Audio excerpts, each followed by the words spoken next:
I did tailors, which I'm pretty sure most of you have heard of by now, since I saw a number of questions directed towards the type of marketing and the type of business that I have. I do what's called direct response marketing. You can think of that as you can think of me as a mathematical marketer. Everything that I do is traced back to a number. And so just to give you an example, about 20 years ago, there was a very common way for someone to be a direct response marketer is through a mail order business. And so what you would do is you would get together your marketing package and you send it to someone. And if they responded, you would record that as a sale. So if you sent that package to 100 people and only 10 people responded, then that's a 10% response rate. And so when you have that sample size, you can start scaling up to 1,000, 100,000 people, and you can know that you'll have a reliable amount of sales. And so that's a nutshell of what I do. I have a lot of experience in social media, different types of ad networks like Facebook, Google, and content advertising networks. I have a little bit to add after CJ to give some blanket statements, since after reviewing some questions, there are some things that I want to point out from the get-go. That way we can answer the questions the best way possible. So, CJ? My name is CJ Jolliffe. I've been doing marketing stuff. Dinosaur. Yeah, for a long time. So I'm not this old, but I started when I was 18. So I've been doing it for almost 20 years. Let's see, I started in television as a production assistant and kind of worked my way to nowhere and worked through college. And I was actually in my final year. I was a pre-med major. I was my final year here at CSUB, actually, in the biology department, and I realized, I was already doing freelance work, and I read this stupid book called The Purpose-Driven Life, and it was like I could keep going to school for 4 years and maybe do something that I wanted to do, or I could do something that I was already doing that I really enjoyed, and just kind of go that direction. So I'm a college dropout. I don't want to promote that, but I do. College is great, and it was great for me because I think you get a well-rounded education. At least I did. And so what I can tell you is the things to not do, because I still haven't figured it out. I'm still trying to figure out what I want to do when I grow up. But I've had my own business for 12 years. And they say if you make it past 2 that you're successful.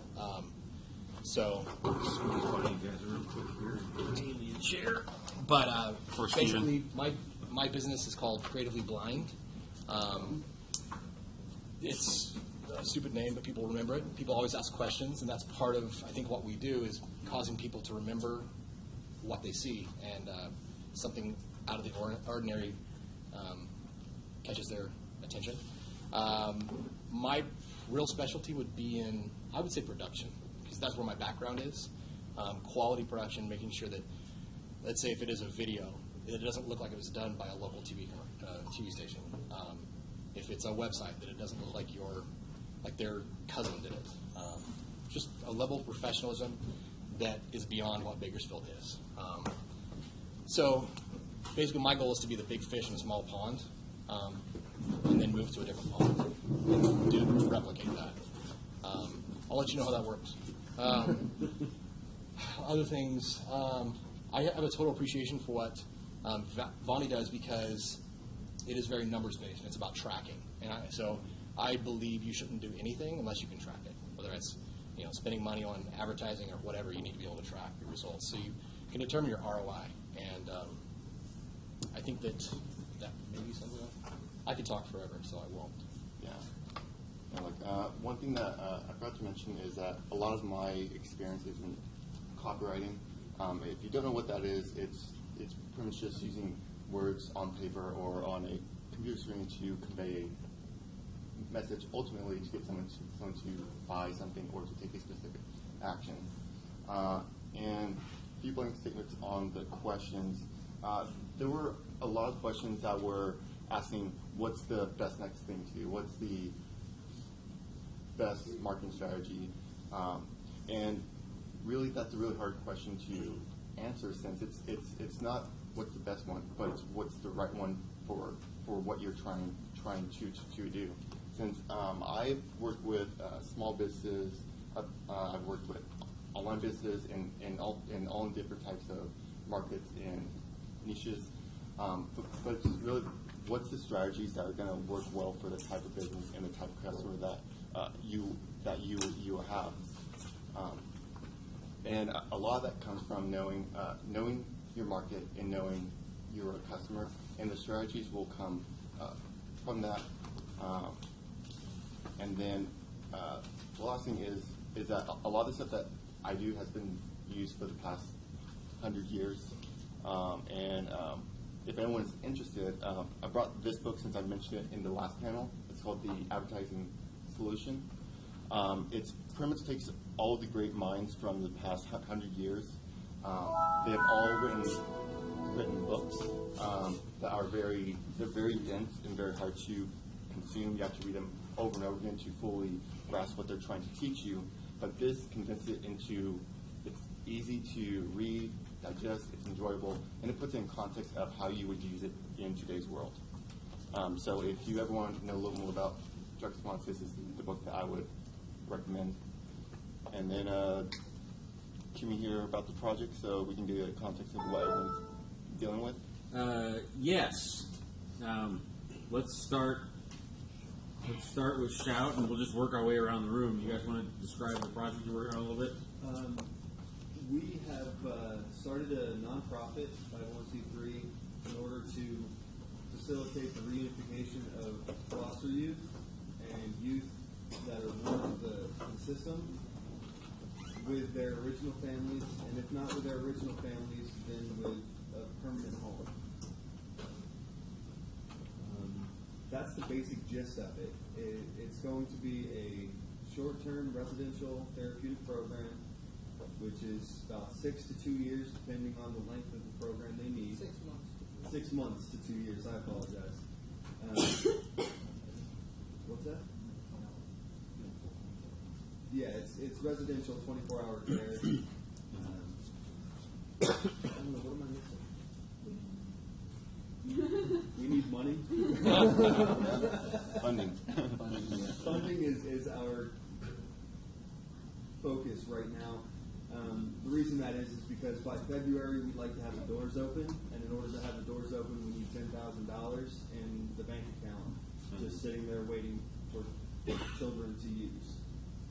It'll be basically the $10,000 earmarked for rent and expenses for 3 months. And as long as we can back up at least 3 months, then we're able to help children at that point. So, great. Quick thought on that. David Ogilvy, who founded Ogilvy and a little Mather. louder, bud. I'm sorry, I couldn't hear you. Ogilvy and Mather. They're an international advertising agency, but when he first started, how he would get new clients is by sending drug response letters to his prospective clients.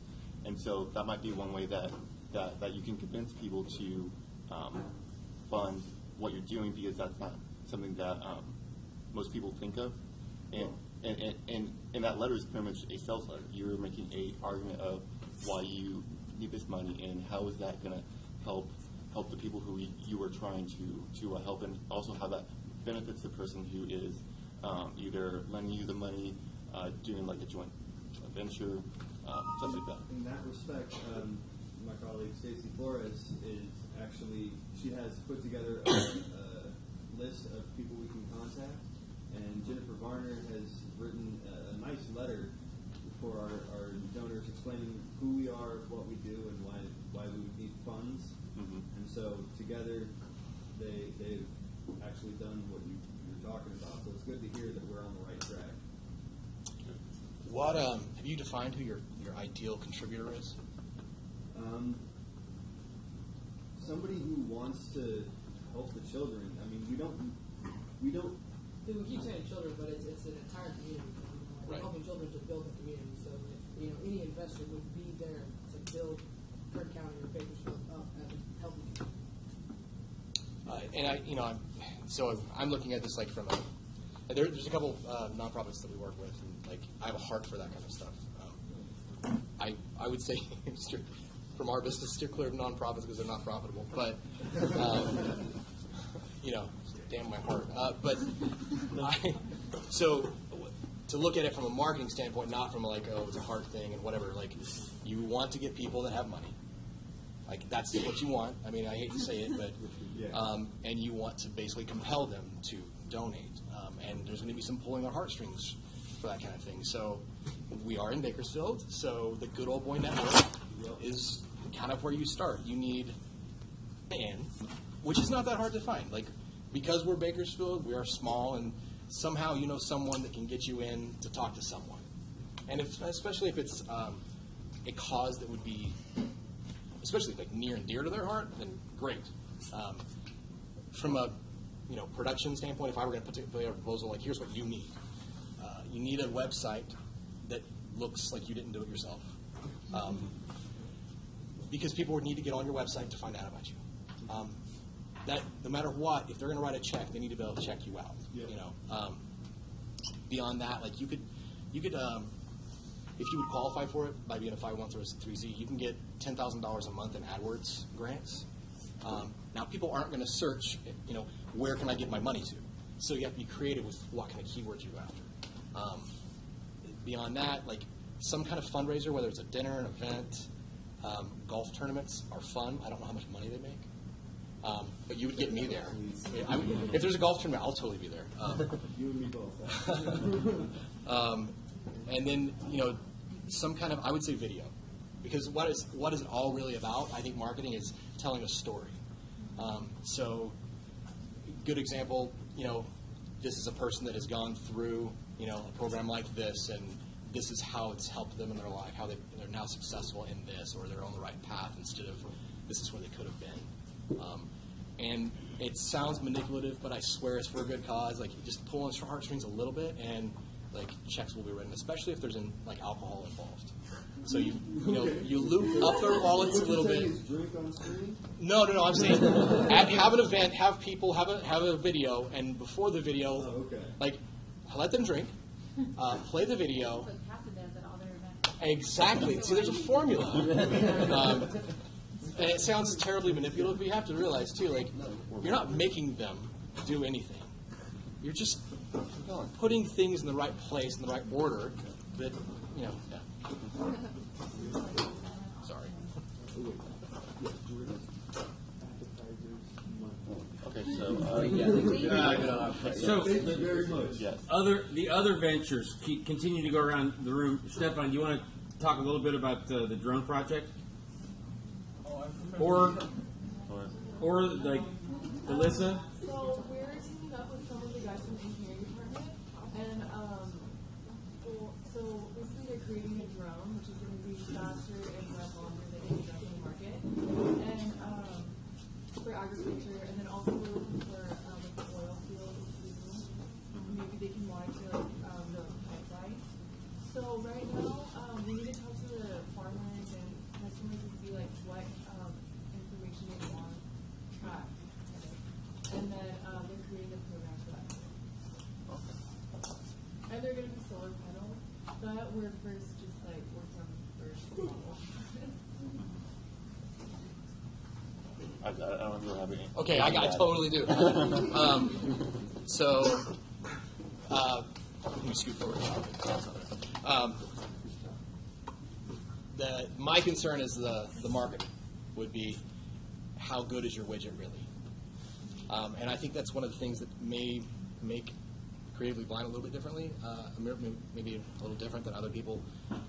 I only want to work with people that I really believe in what they're doing. I guess I'm a snob, or I don't want people's money. I don't know what the problem is. But I find it easier to sell the story if that's genuine, if there's heart, whatever whatever it is. Like selling insurance, totally not my thing. But selling the idea that what insurance can do for you, okay, I can wrap my head around that. So I would say, number one, I would focus on, is your widget better? How good is it? And then again, it's almost like a formula. Like you need a place for people to go and see your story. Why are you creating this? And then you have to really look at, like you said, it sounds like you're doing your homework with what do people want? Like what do farmers want? What do oil producers want? You just have to figure out what makes, other than the longer battery life, which I think is a definite need, what makes your widget meaningfully different? It's one thing to be different, but is it meaningful to your target audience?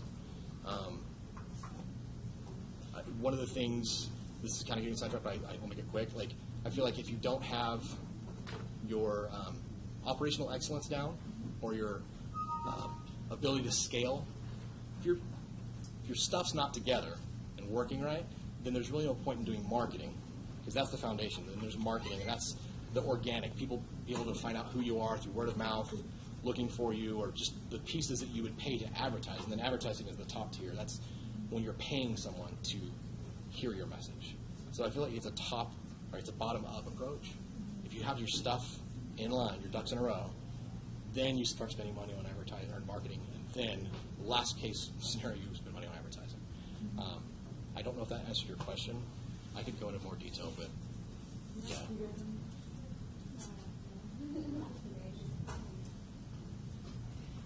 So who from the irrigation team wants to talk a little bit about your project? Yes. So we're doing an irrigation project. We're working with Garrett Cohen, who's the owner. We're just kind of working for him, Professor Woods. Also part of our engineering department. Okay. Yeah. Okay.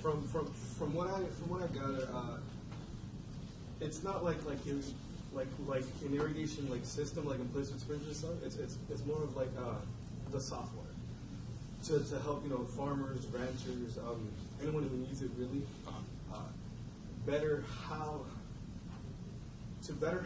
they use their water. So it'll measure like soil temperature, weather forecasts and such like that. So because California we are in a drought, to help them manage their water, manage their money, and just not throw away so much money. So basically what it is, it's an irrigation system where it optimizes the watering. So it's measuring all the soil and the sunlight and all that. And it's like you can section off certain parts of the crop to where if this is wet over here, it's not going to water. Right. But if it's dry over here, it'll water when it needs to. So it's more automatic. And it would also, so it's reducing the water waste, and it's also reducing the farmer's cost because they're not going to have to pay people to go out to the fields to monitor all this stuff. Right. Okay. Would this be more for independent farmers or big corporations? It could be anybody. I mean, I think we want to start out with yeah, and then it could go out to corporations. It could go to individual households too. Yeah. It just depends.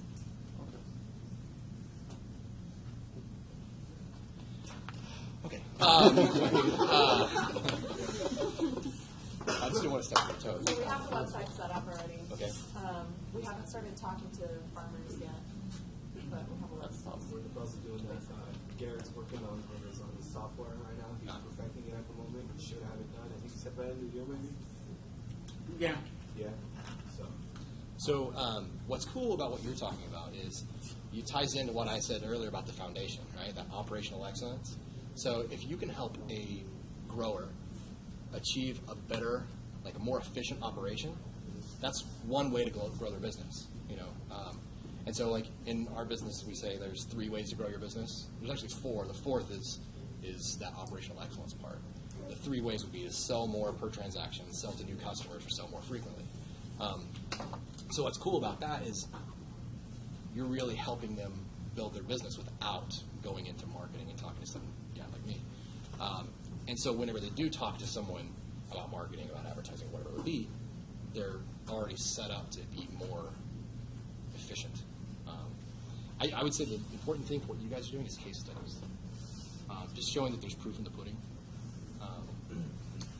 That would like the one thing that really sticks out to me. Not necessarily the story behind why you're doing it, as much as like how it's going to make a difference. Yeah, for us, I did a couple of competitor searches. There's a company called Ratio that they do pretty much the whole thing what Gary wants to do, right? But they only operate for like lawn services. They don't mess with farmers. They don't mess with ranchers. They don't mess with anyone else. They focus primarily on lawn services. For them, it works. It really does work. I saw maybe like 200 reviews. I think like the only bad thing I saw was people were just complaining about the hardware, but the software was top notch. Yeah. And that's basically the direction I see him trying to get. Yeah. So the other thing, you're tapping into absolutely, like the only way to get to farmers or growers is through the good old boy network. So you need a salesperson, like a person that's out, like making calls, shaking hands. And it's so weird because that doesn't. We're bass backwards in Bakersfield, but we are. So you have to. If your target audience isn't going to ever find you on Google, you have to show up on their doorstep and explain to them why your widget is going to help them.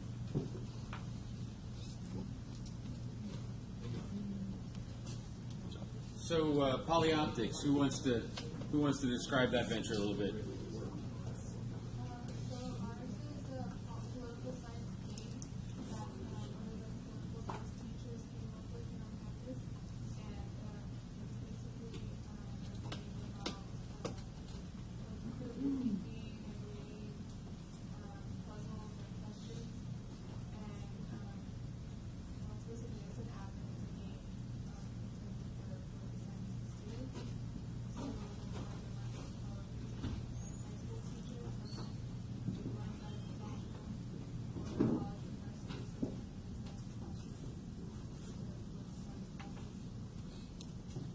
What's the intent? Is it supposed to be educational or for fun? I mean, it could be just not That's what I was asking. A subversive game. Yeah. Go ahead. Yeah, like my question is like, if I'm a student, why should I care? What? It's true. Like you have to convince people that.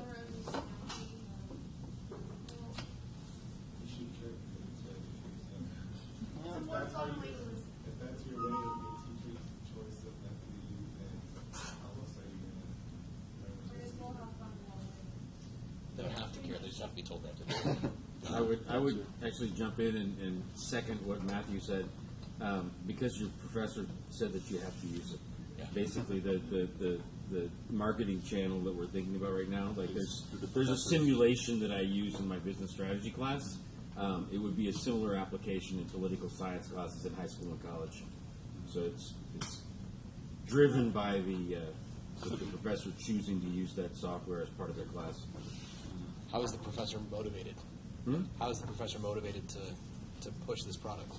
Is he incentivized? One thing is like Okay. kind of going against but they're trying to get rid of phones in the classroom, but we're using the phones as a tool. Well, also because it's hard to sort of figure out, and might as well utilize it. Is it a paid app, free app? They haven't decided yet. I would think it'd probably be free though. Could it be turned into like a board game or a flashcard game type scenario? Kind of, yeah. So that could be like a contingency. Yeah. The whole purpose is soft. We teamed up with the software. Yeah. So is your are you planning on making money if you go free doing through ads? Is that the idea? Yeah, it's crazy how much money you can make on free apps just by doing that. Yeah.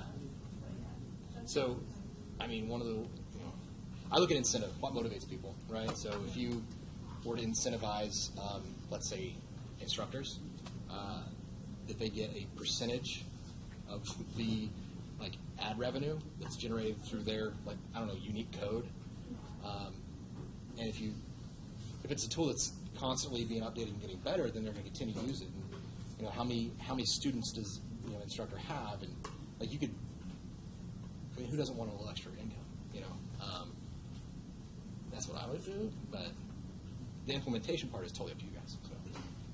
So we should work on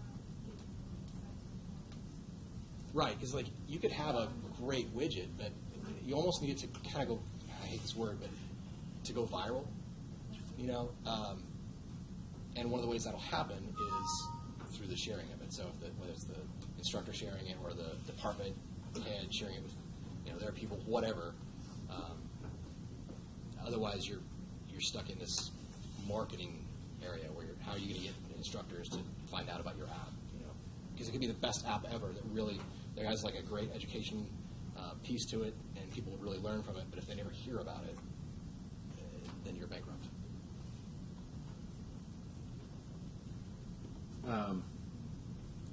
I could jump in more on that one actually, Yeah, but I don't want to get bogged down. I want to get to the rest of the apps, or the rest of the ventures. So, Erica, somebody from the Tejon Ranch team want to talk a little bit about that app? The Tejon Ranch Conservancy wants an app for people that are not able to visit to go on the app and see what they have. They have like different types of flowers and animals. So just basically on the app, they would be able to review what they have. So Okay. Would it be an app that would also be able to use like with someone visiting the area? yeah. Okay. Like with geo targeting? Able Yeah, to go ahead. see where they're at. I'm not sure if they're going to be able to see like when they see a plant or so, they can pull it up and then read a description about it. Okay. So they'll have that feature. I could probably speak more to the user experience side of the application than the marketing side on this one. I don't know what you think, but Sure, we'd love to hear that. I would think just the way things have changed so much in app development in the last few years, using an app that also is good for people that can't come or aren't able to go there, but also helps people have a better experience while they're there. So if they're walking along a trail or wherever it would be, it's almost like this is the guide. Yeah. You know that there could be videos, pictures and whatever. What does poison oak actually look like? I think it looks like this. Oh yeah, that's poison oak. Not necessarily taking a picture and like trying to recognize it, but along this trail there could be this. They can read about the description of it. Exactly. You can make it super complicated, but that's totally possible with the GPS built in our phones. You just get to a certain point along a trail or wherever it would be, and you have a new thing pop up. I think it would add a lot of value to the person that's visiting, which would probably increase the shareability of the app just naturally.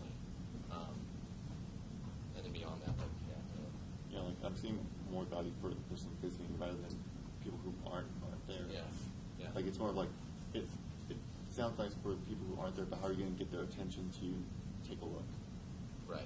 And that's going to be a little bit harder. Yeah, if it increases if it makes a better experience for people that visit, And they're then- more likely to share it when they Yeah. go home. And since that's the way that I would go about it.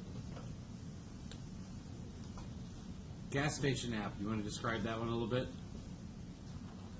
Okay, so basically we're developing a gas station app that, so let's say you go rent a car, and before you turn the car back into the rental station, you have to fill the gas. So we're developing an app that uses like a GPS oriented system, and it notifies car renters when you need to refill your car before you have to turn it back in. So basically the app stores like information about the car, and then there's a calendar system, and so it sends you texts and reminders when it's due and when you should leave or by, just to see kind of. And it'll also show you the closest gas station on your route. That's cool. And is that through your phone or through the technology in the car? Right now, all of these apps that you've heard about, we're partnering with the advanced software engineering class. So we've got code monkeys working on the other side of campus on this. So right now it's focused on being a Droid app, but it could tie into the car itself too. Droid app. Well, iPhone's where it's supposed to be, but Hey, I can't change how their instructor is running the course, so they're developing Droid apps. I share an office with a guy that it's like 7 code monkeys and me. So I get it, and they all like developing for Android better, but I don't use an Android, so whatever. I would say, so my question on this one is, it's tracking different things about the car and everything. Is it the kind of thing where if you're, let's say, on the way to the airport in Georgia and you have to obviously fill up before you return it, it tells you 5 miles out, like, hey, this gas station has a better price than the one that's closer to the airport, or like. Yeah, I guess you input your input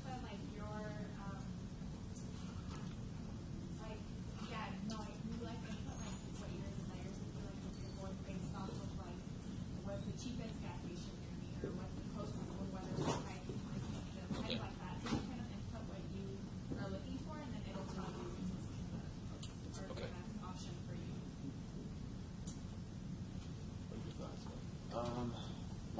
My main thought is your market is probably with the rental car industry, and so that's who you go after. Now, as far as how conferences, venues, direct sales, Having some kind of set up deal would make a lot of sense.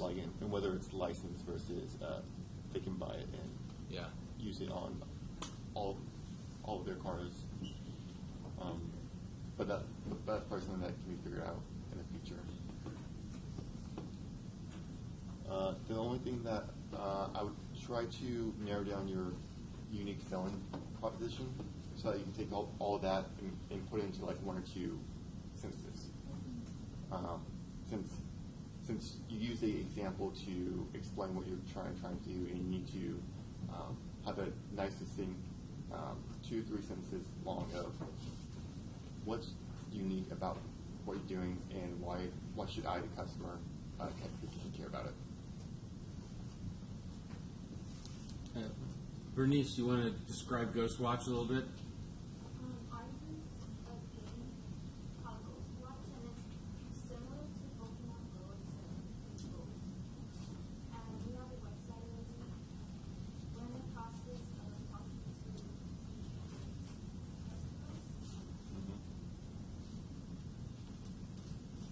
It's basically a Ghostbusters themed Pokemon Go.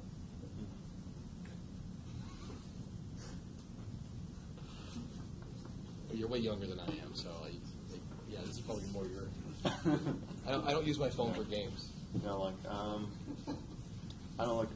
think the biggest challenge with that is going to be how do you get people interested. Since Pokemon Go worked because people might grew up with that type of theme. And there was also the same company that did it. They did a precursor game. I don't know the name of it, but it did well, but not as well as Pokemon Go. Right. And so my gut feeling is that it's not going to do as well because it didn't have that brand recognition. Even though it is kind of there is a niche market for it, but to get people to be motivated to go out, pull out their phones, and do this whole thing and make them look like a fool. Personal opinion, sorry. But it's going to be a lot harder. Since since you have to train the behavior, and that's a lot harder to do when you're introducing something new to the market. And also since it's very Me Too, and so that adds up another level of difficulty because people will see this as a clone of something that was, at least for a time, very successful. Right. Now, how to do that? That's not my specialty. Well, I can say so. If I can speak from a an ideal situation, if they come out with a Ghostbusters 2, a sequel to the remake, then approaching the Paramount or whoever created that to do some kind of here, put your branding on this, and basically sell it to them.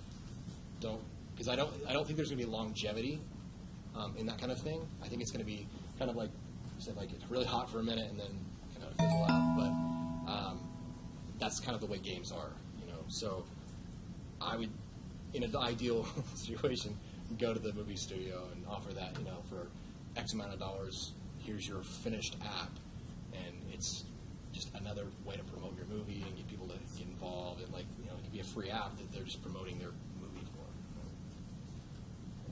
for. Ideally, To be fair, to be fair to the experience, I'm an iPhone guy too, and we didn't have an iPhone in the team, so I went out and bought a cheap Droid just so we could install the demo app, and I played it, and it's fun.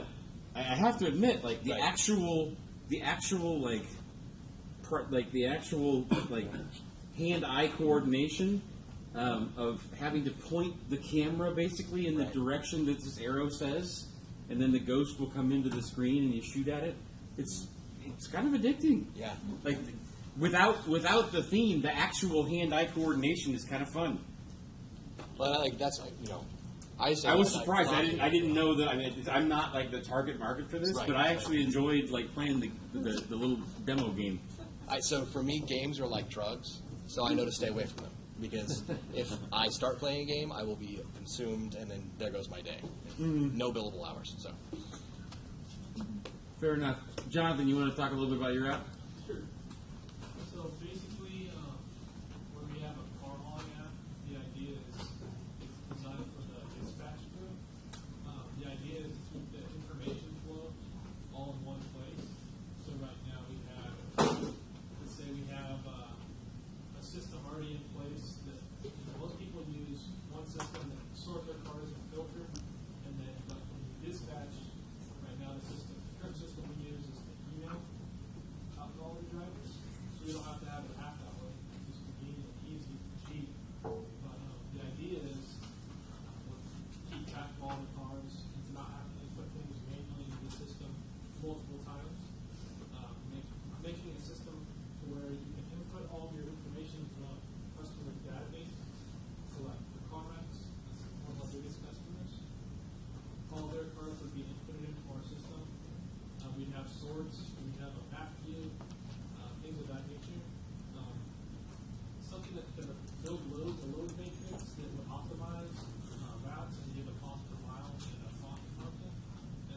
And be able to send that to a phone app, and then within the app, you have a signature that can track driver's miles or logs. You can keep GPS locations on all the phones that are active. Right now we have a different system phone app that does that. You pay monthly for that. So if we had a phone app that would track that. By law, all truck drivers have to have driver's logs that they can only drive a certain amount of miles or a certain amount of time each day without taking medication breaks. So that's full-time positions that are businesses that I work with. And if we can automate that, apps up there to do it for taking track of your miles produced for taxi driver. Right. So I think something like that would be cool. And then basically once it's done, it can automatically bill the customer. And integrate with QuickBooks. So that'd be a good thing. If I can jump in with some context that Jonathan may not have mentioned. Jonathan's dad runs a company that does car hauling for CarMax in 9 western states. So the idea here was to avoid duplicate paperwork in the whole logistics process, and that was the sort of genesis of the idea for the app. But it's not. If it works for them, there's plenty of other logistics companies that could use the same system. Right. Make sense? Okay, that makes a lot more sense. Yeah. I thought the context might be helpful for you. Yeah. Since the whole time I was thinking about your client. Black hole. Yeah. Yeah. And so I was just going to let you talk. I talked to somebody that was working with Black Hole, also people that came and talked about some. They're also might be the same company. Probably. Who came last? Thomas, Kevin, Jonathan. Okay. Yeah. So I actually share an office with those guys. So Black Hole Tech and Advanced Distribution. So fleet optimization, that's their deal. And so that's what I was kind of asked. So is this about the cars you're hauling, or is it about the rigs hauling the cars? What's being tracked? Basically, you're tracking the VIN number since the cars are on the truck. Okay. It's the information field. There's paperwork, hand paperwork that gets sent in 5 different ways. Things Right. get lost, things don't come through the fax, recaps don't match up. We're losing money that way. And then it also takes about 5 or 6 people as manual input, the 1,000 cars are doing it. So, if we had this system automated, it would save a lot of jobs, basically. Yeah. And then the idea is if we can get a system that integrates with the CarMax system that are being built, they have about 25 approved vendors, and that's it. That works for all CarMax, and so that would be like a target market. It's pretty obvious who to go after, and, who already has systems and who doesn't. Right. The size of the company and what they want, and we really try to market to those guys. So is there going to be hardware installed on the cars themselves? It would be Just VIN? basically all you need to know from the truck is the location. It's more than information you need on the dispatch side. How to optimize routes, how to right now most systems you're looking at a list of homes. And the bad thing is most companies design for new car sales when they make a transportation app, and they come out of 3 different hubs. So you don't have thousands of dots on the map, you have 3 going to. Right. So it's set routes, but with used cars and a lot of these, like the farm mix, it's all used cars and you want to pick up at 4 places and drop at 3. So it's like, if you're looking at a list, it's hard to dispatch, effectively. So you don't need to track the location of the individual car. You need to track the location of the rig. Okay. Okay. So I think we just track the phone number, just so you can see on the map where your truck's at and where the cars are at. Get from that route. Well, I know for the log stuff, like Geotab makes a unit that just plugs into the OBD2 port, and it satisfies all the log requirements. And their service is really, really affordable. But yeah, from the billing standpoint and all that, that's if you can pull that off, that's amazing, because one of the biggest problems is going from the work that was done to the invoice, right? And eliminating the people in between. Again, that's that operational excellence stuff. If you want to grow the business now, scale up. How many more people do you have to bring on to do that, and what are the bottlenecks going to be? So I think it's really intriguing. I don't know what I should tell you. I don't know what my answer should be, but it's awesome. Just I know a little bit of what you're talking about, and I'm rooting for you. And let me know if it works, because I might be able to introduce you to some people that could help, or maybe be a customer. Yeah. Yeah. Just the simple information flow that you get. Here's the list of cars that come in, send it out to the truck, sign it's been done, comes back in the database to a certain delivered tab. Keep track of things that way. Yeah. Rather than have to send an email or a picture or bags, all these different items. It would just simplify the process. That alone would save money. A lot of those works to get lost. Oh yeah. Crazy things happen. So. Paper's the enemy at this point. Yeah, it's bad, but a lot of these older guys, like my dad, he loves paper.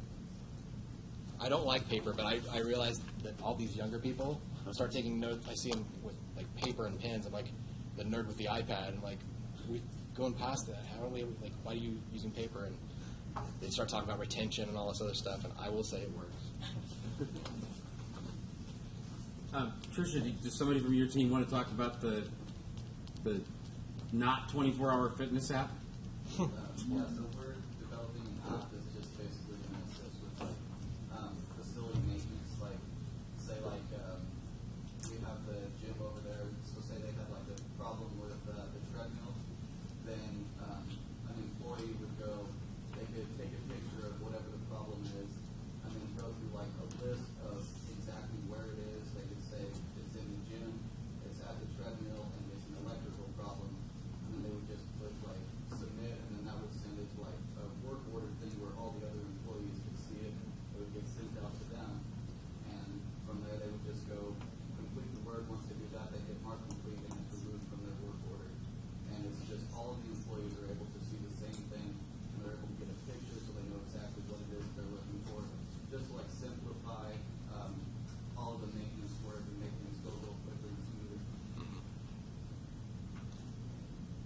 That's really cool.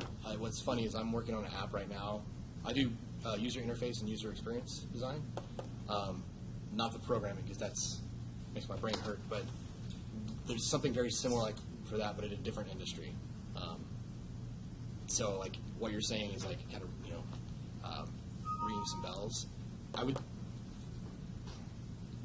Have you thought about how to get into the gyms? I just met with today our vice president here on campus of facilities maintenance, and he was really interested. How did it go?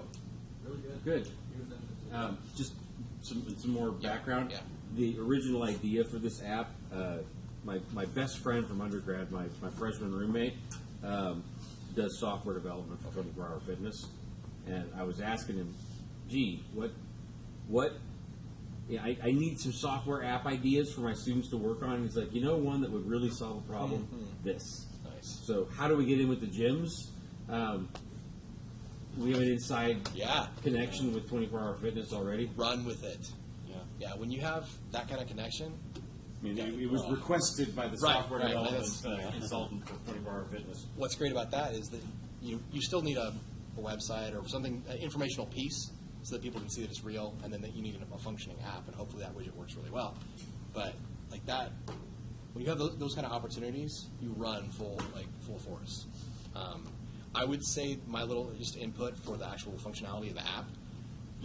It's great that all the employees are notified. My only concern would be, what's the culture like as a 24-hour fitness employee? Is it, oh, Steve's going to take care of it? Or can you somehow incentivize people to get things done? So let's say if the person that gets the most things done gets some kind of bonus or gift card or whatever it would be, so that maintenance actually gets done instead of someone else will take care of it.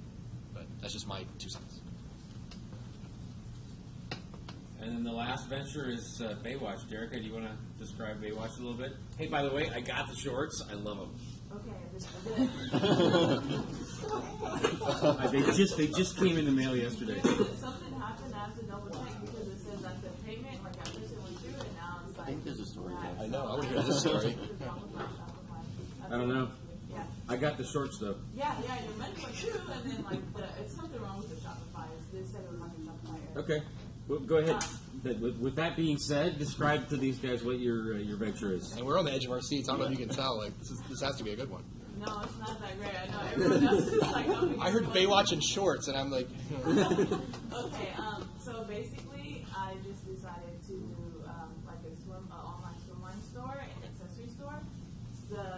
The difference between other stores, such as maybe like a local Target, or because they're like out here, of course, we don't have any beaches or anything like that. But I mean, you'll see like everyone out in LA the weekend or whatever. But there's not that many swimwear stores. And then when you get there, they're really basic or really ugly, or someone you'll see people at the beach with the same stuff, and that's sad. And so I decided to do like some ultimate research and basically do wholesale. So whatever is different and whatever is like that I like, and that I'll ask like a couple of friends, hey, do you like this? I'll purchase it and then basically resell. The only problem on my side is I'm the tester. Right. So a good 30 to 40% will not work out, and I'm like, if it does not work out for me, I will not sell it because I don't want to have that bad name. So a lot of money will go to waste because I'm purchasing and testing. And then when it comes to accessories, basically I'm going with whatever is in. So for example, right now, chokers and whatever is different, because people like different. And I know I don't like to have the same thing someone else has on. So yeah, that's basically what I have. I think I have trouble with marketing when it comes to who can I talk to, like personally. Like who can I talk to? I know there's like Facebook and like MailChimp stuff, and like you can go through a bunch of different things, but to talk to someone personally, it's kind of tough, Can I jump in with a piece of Derek? Can you describe a little bit the websites from China that you've been using for the wholesale? Because but she's purchasing and marking up. Right. I mean, there's no rocket science. Somebody else could go and purchase it, but she's basically doing a pre-selection service. Right. Do you want to describe a little bit, like? Yeah, so like I said, I'm the tester basically, because I know that before I started this, I was like, man, like I would go buy stuff, and I'm like, man, I planned on wearing this, and it did not work out. So basically, that's what I do, and then also when you purchase from like China, sometimes it'll take up to 40 days, and people don't have 40 days to do that. So yeah, basically, I'm just testing from China and testing the material and things like that, and it's really tough because I'll go 1 week and I'll purchase like maybe 1 to 3 just to check, and then I'm like, okay, this works out. Now I go to purchase 20. They mark the prices up like from $10 to $107. Ooh. Yeah, so it goes up and down, and sometimes they'll discontinue it, and sometimes it's like they'll maybe send kind of like different ones, not to like send it back or get credit to get the right stuff. Yeah.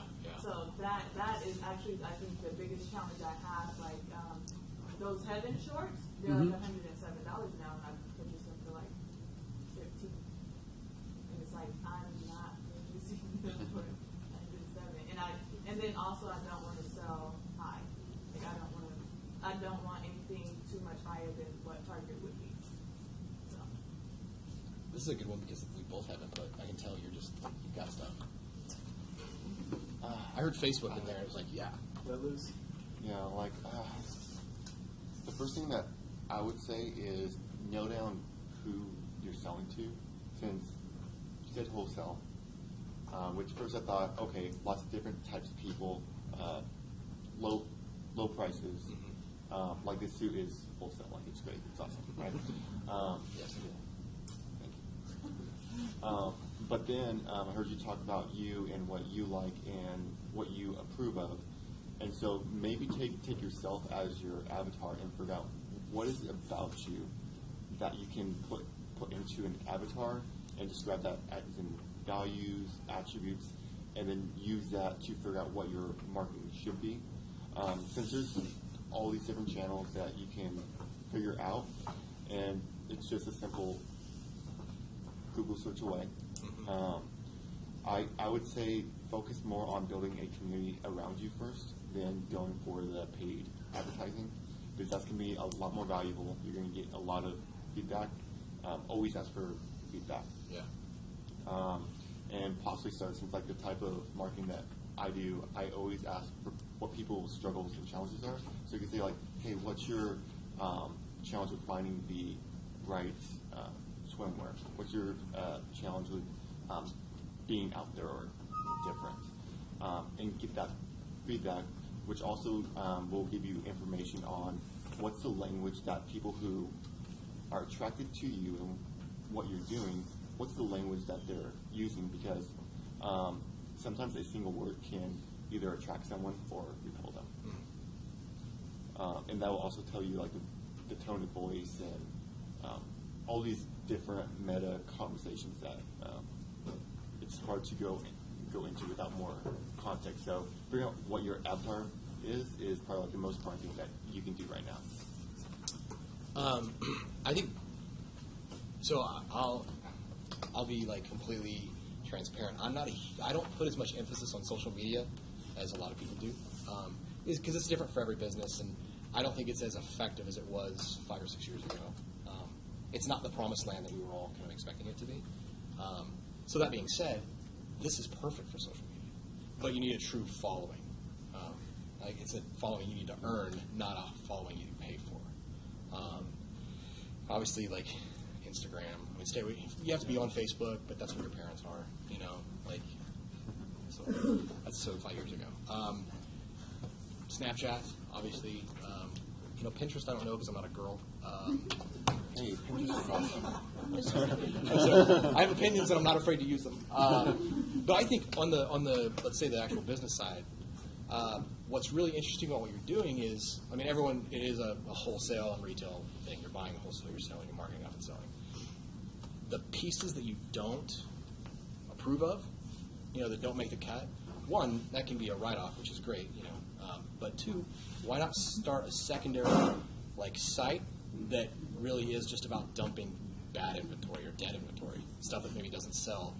You're not competing with yourself, but you're selling to these people at this price point, and you're dumping stock you can't, rather than just giving it to Goodwill over here, so you make a little bit of money back. That's actually interesting, since I'm thinking satirical humor, great funny copy that that people will just buy it because the copy and the story behind it is so good. Not like they're actually going to use it, but because it's like when Cards Against Humanity every Black Friday they do this stunt, and last year they sold nothing and people bought it. But the story behind it, and to just be able to say like I bought this, About nothing. is what is the reason why. And so that's the idea for a separate business. That way, you can still make money, and you might be able to mark it up even more than your regular products because that's perceived value. Yeah, the thing is, like, if you get a cheap piece of clothing that wears out quickly and you didn't pay much for it, you're not upset because you got what you paid for it. But that way, it'd be a way to recoup some money. I think the other thing would be just, like you said it, like between having the right copy that speaks to people, or just having almost a character that you're playing. It depends on how visible you want to be online. But I feel like if you're going to do this, either you have to be very visible, or you have to have someone that's very visible. And that one of the things I don't like about social media is, because I'm old, how narcissistic it is. But this is one of those places where you want the narcissism, because if it's done the right way, it can attract people, attract followers. Have you heard of what is it? Oh, there's a girl that makes cakes on YouTube. Cakes, that's very specific. Yeah, she's really funny though, and she has a weekly show and she makes a cake, and it'd be like she made like a shark head cake, and they're all really, really interesting. But she has a show, and it's almost like what you're really doing is you're curating swimwear. It's not just about like buying and selling. You're like, here is the stuff that looks good. This is the stuff that's in. And so I think one is the social following, but also there's still power in an email list.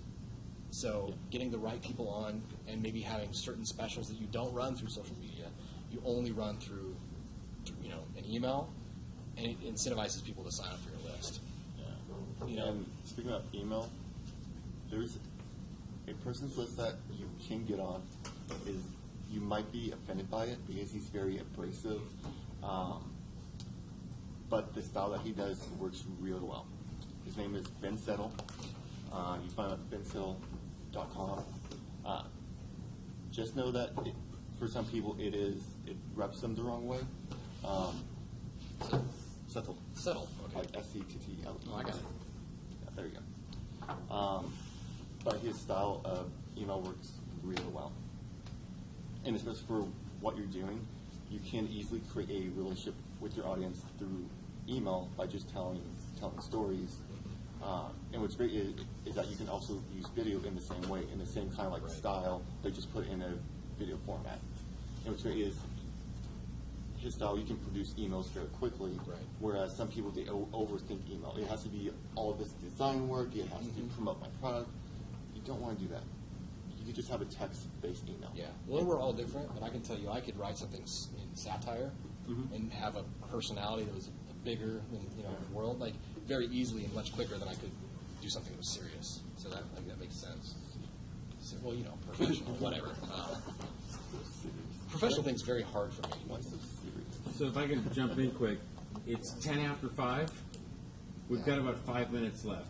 Yeah, let's take the best questions that you think we should take, and then just send the video to the students afterwards. Is that okay if I send the video afterwards? Okay. I do have one public service announcement I'd like. Go ahead. You guys are the next generation, and I just want you to know that when you use the camera, the video function on your phone, it's this way, not this way. So please, unless you're going to mount your TV on your wall the wrong way, please shoot your video this way. That's okay. Thank you. Okay, so I'm gonna cherry pick two questions here. I think we got time for. Okay. I'm gonna start with a specific one, and then go to end with a general one. So, yes. Every time I get on here, my stuff doesn't save. I don't know why. That's really weird. Can you send it to, like, start emailing it to me instead? Okay, so, in your opinion, what is one of the biggest errors a business can make when it comes to marketing a product or service? Oh, easy. That was Erica's question. Okay. Okay, so this all goes back to knowing your customer and your market really well. I would say almost every client and business I've ever worked with have not done the level of research that they need to do. And when I pretty much come in and help clients because they don't want to do the level of work that I do. And I pretty much get to a point that I am living in the customer's mind that if I want to, I can pull on heartstrings like this, and I feel one with the customer. And so that's what you need to do like in business. Since if you don't, you're going to make a lot more mistakes, bad judgment calls, and just be out of sync with what your customer is actually dealing with. So customer research is very, very important. Yeah. I would add, that's really good. I would just say something different. Having some kind of advisory board or being a part of a team so that you're not an island. We all make better decisions when we're a part of a group. You don't necessarily need to be paid, but people you can bounce ideas off of. Okay, so the general question now, this comes from Anna. What advice would you give individuals pursuing your profession? Run!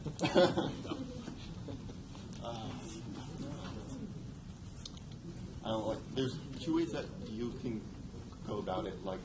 There's the more traditional, go to work with a agency. You can be a designer, copywriter, all different sorts of that stuff. Or you can be like a consultant, like me, someone who's very specialized. That is very valuable, but it has its pros and cons. So I would guess decide what you want to do.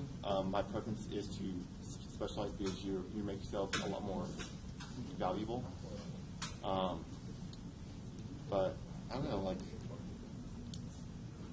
it really comes down to knowing who you are, what you're good at, and then get up every day and do that.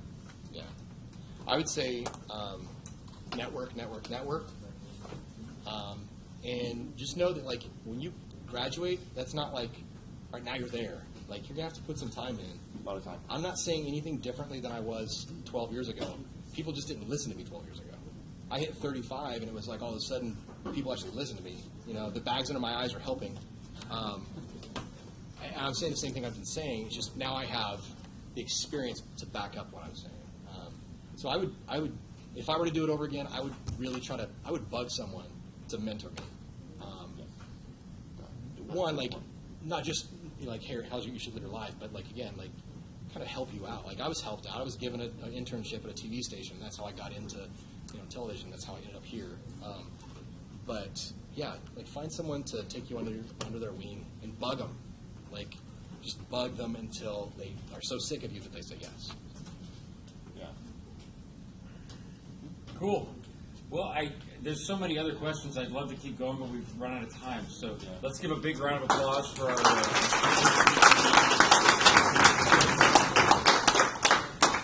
Thank you guys very much. Yeah. I will see all of you next Tuesday. Have a good weekend, and we got a second one coming up, right?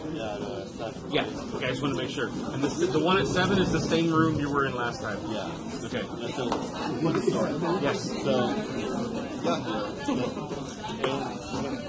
Let me turn off the recording here quick.